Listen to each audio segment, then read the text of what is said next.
नमस्कार आप सभी को। फिर से हाजिर हूँ मैं आपके साथ में।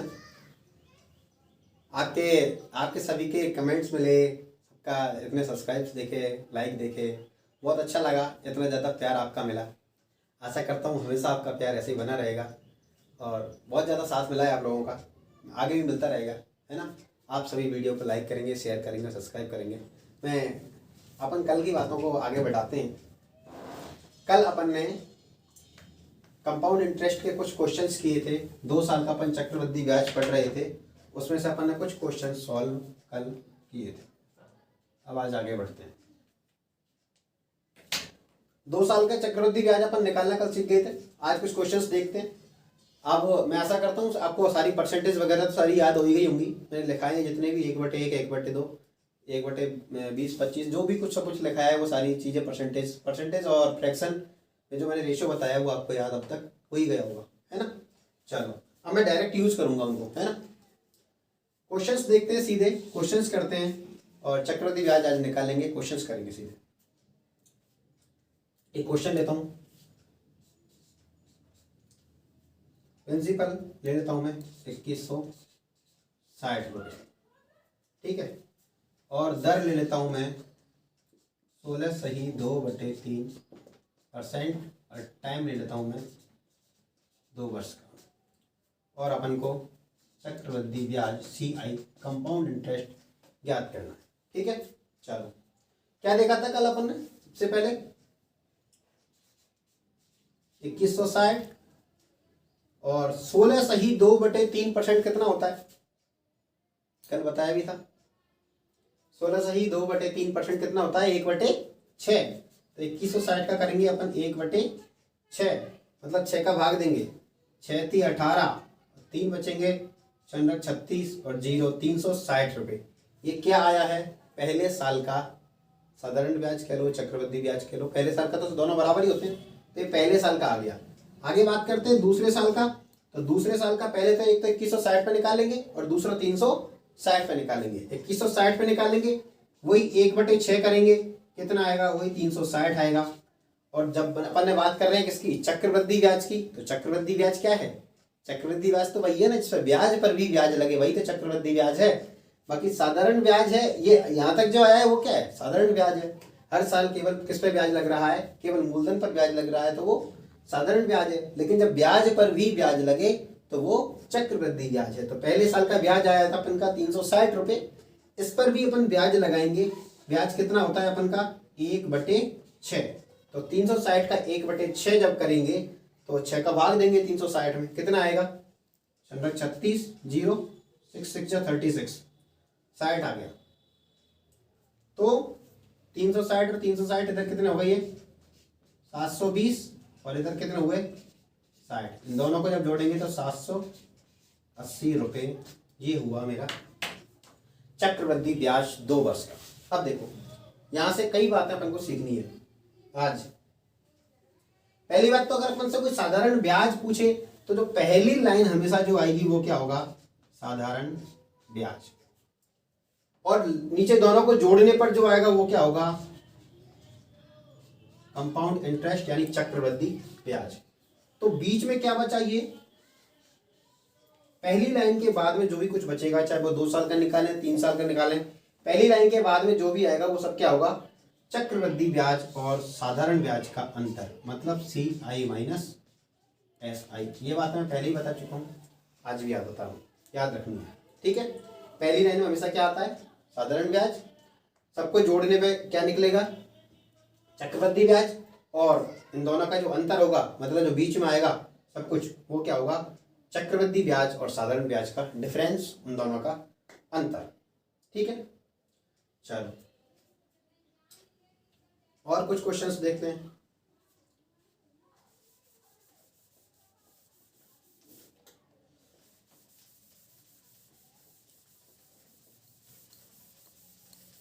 क्वेश्चन है अपन का P बराबर 1210। प्रिंसिपल कितना है? 1210 रुपये। मूलधन 1210 रुपये।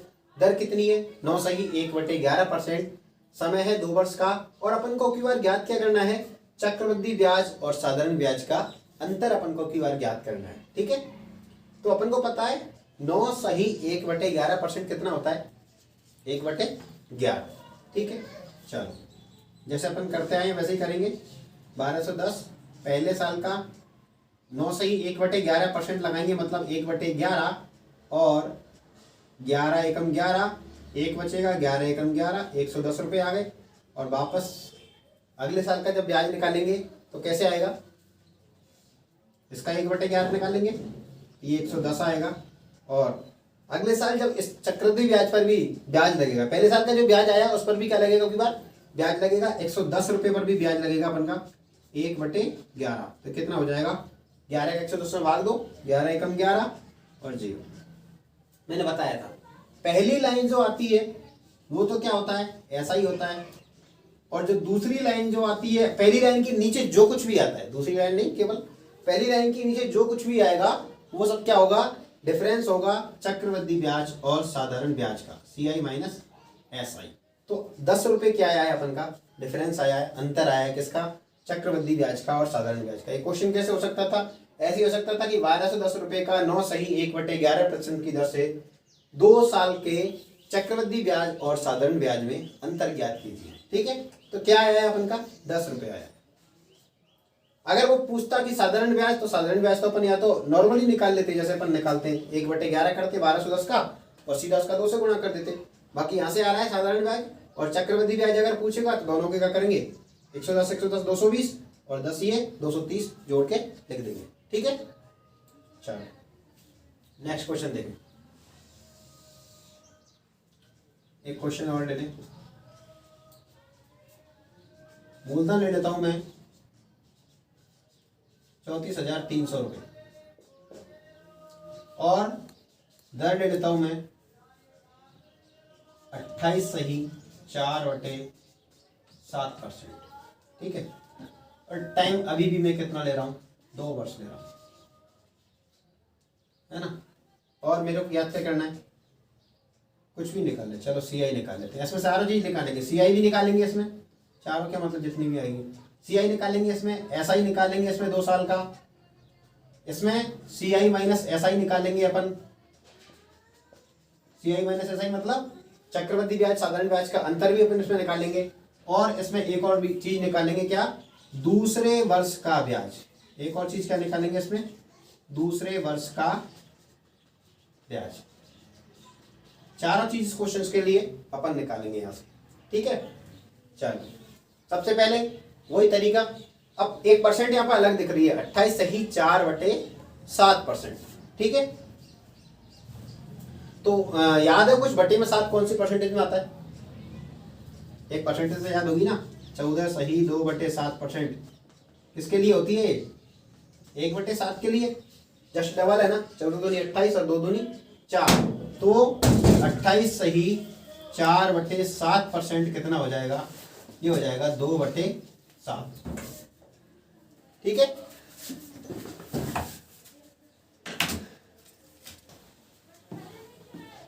अट्ठाईस सही 4/7% कितना हो जाएगा? 2/7। ठीक है, आओ अपन इसको सॉल्व करेंगे।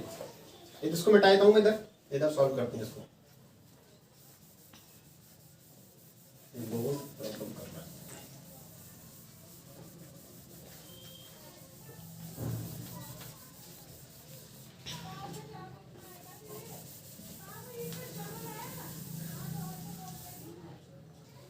को थोड़ा सा चेंज क्या आएगा?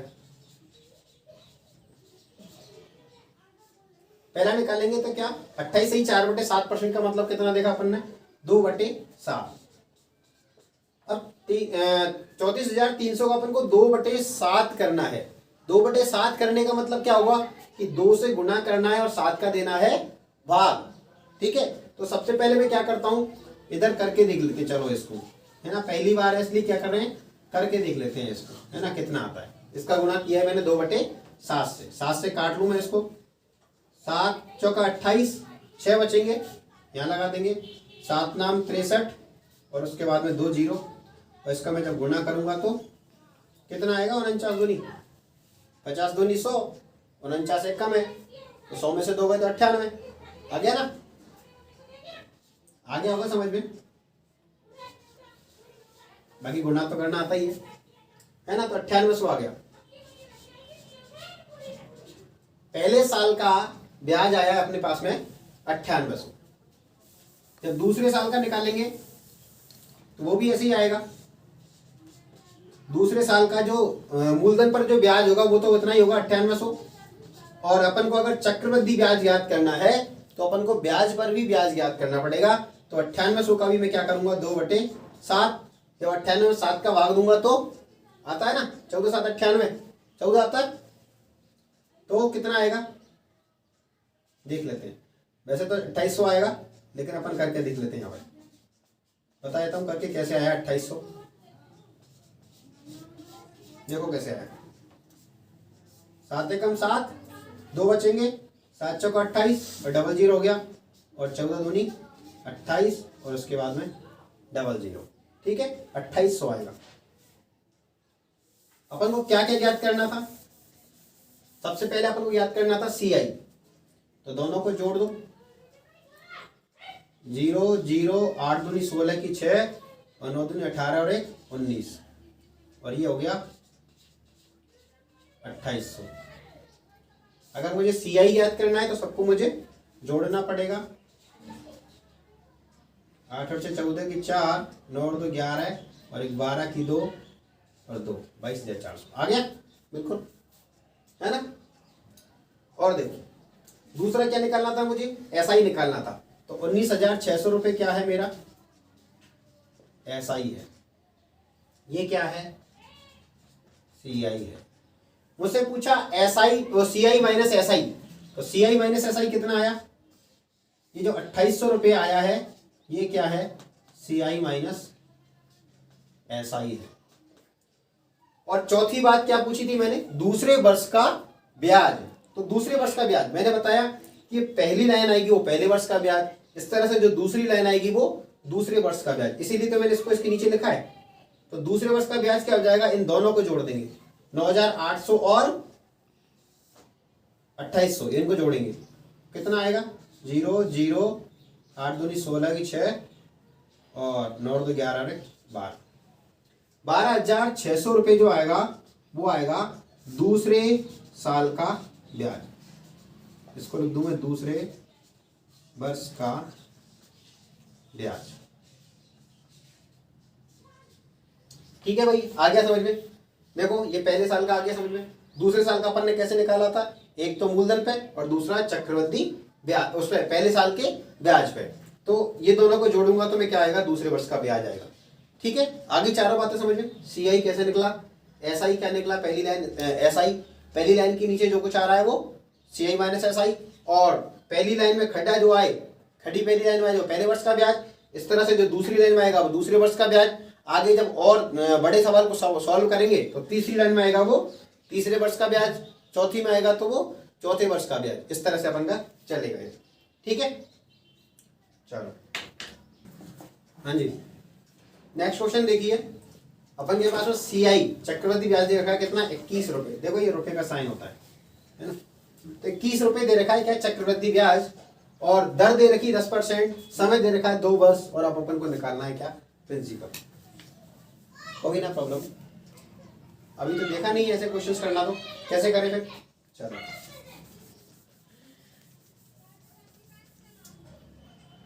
अपने पास दर है कितनी, 10% है ना, और 10% को मैं बोलता हूं क्या, 1/10।